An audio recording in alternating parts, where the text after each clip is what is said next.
Jake, it's great to see you in person. My guy, good to see you. How's it going? I wanted to ask you, I didn't get to it on the Zoom. When I saw Conor the other day and I said to him, would you fight Jake? He usually goes, I don't really want to talk about it. He said, you never say never. Do you think he's beginning to get more open to it? Yeah, of course. Look, I mean, he's a business person, and he sees how big of the numbers that would do. And I'm the biggest fight for him, and, you know, in MMA or boxing, biggest name, biggest fight, and yes, he's gonna want that payday, especially if he keeps on losing, right? Like, you know, he's gonna think maybe I'll fight this YouTuber kid, get a W real fast, make $100 million. So it's getting more and more real as time goes on. I would be remiss if I didn't ask about the fight on Saturday night. You watched it, you gave your general assessment, but did that performance put Tommy Fury out of the equation on Saturday? Yes and no. Yes and no. It obviously was a mediocre performance, but what do you expect from a mediocre guy? Yeah. He's better at talking than he is fighting, and there could be interest there. I want to see how the Anderson Silva fight does and how he looks.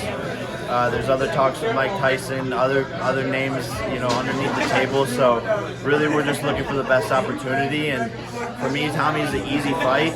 So maybe I'll just run it up, get a quick knockout, and then move on from there. But maybe not. Obviously, it's a huge weekend here for Amanda and Katie. Of course, we were just at the Empire State Building. Everything getting lit up. Have you ever seen anything like this? Oh man, no. There's more cameras than I think I've ever seen in any fight, including, you know, Floyd versus my brother, including my own fights, including when me and Mike Tyson were on the same card. So there's something special about what's going on here. There's an electric energy in the air. So excited to be here, and it's only getting bigger and bigger. And you've obviously seen Amanda during this camp a little bit. She was out in Puerto Rico for a small bit, and you've predicted an 8th round knockout. Why is it that you've given that prediction? I think she's just more motivated than ever.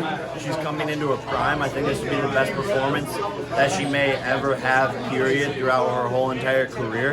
And I think these big moments push her to become better. And she's the one who wanted this fight, even more so than Katie Taylor. She was asking for it for years and years and years. And I think Katie was sort of, you know, not really wanting to step up to the plate. And now I think she sees it as a legacy thing.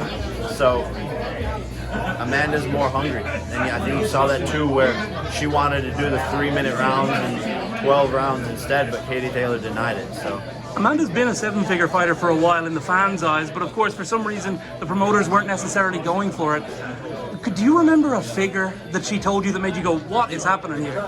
What do you mean? In like was there like a number she said to you, like they offered me this for this huge fight, and you were like, what is the story? Oh yeah, no, like she would tell me all sorts of stories about the absurd amounts of money that she was being offered, where it just didn't make any sense. Well, this was supposed to be a co-main event, right? For like Dillian Whyte. Yeah, initially. Exactly. No, and like they were trying to, you know, finagle the deal and make it all crazy and put all these weird things in the contract. So we had to come in and fix all that and get her a 7-figure payday. Last one for me. What's the story with Sonny Bill Williams? I heard he's on your list. How much of him have you seen? He's obviously a bit bigger, and he's got a great record. He's beaten a former world heavyweight champion. Is he a serious contender on your list? Yeah, for sure. For sure. Like I said, there's a lot of people on the list, and would love to take out an Australian. As much as I love everyone from Australia, shout out to George Kambosos. But yeah, look, I mean, that's a big fight, and I think we both have a bright career ahead of us.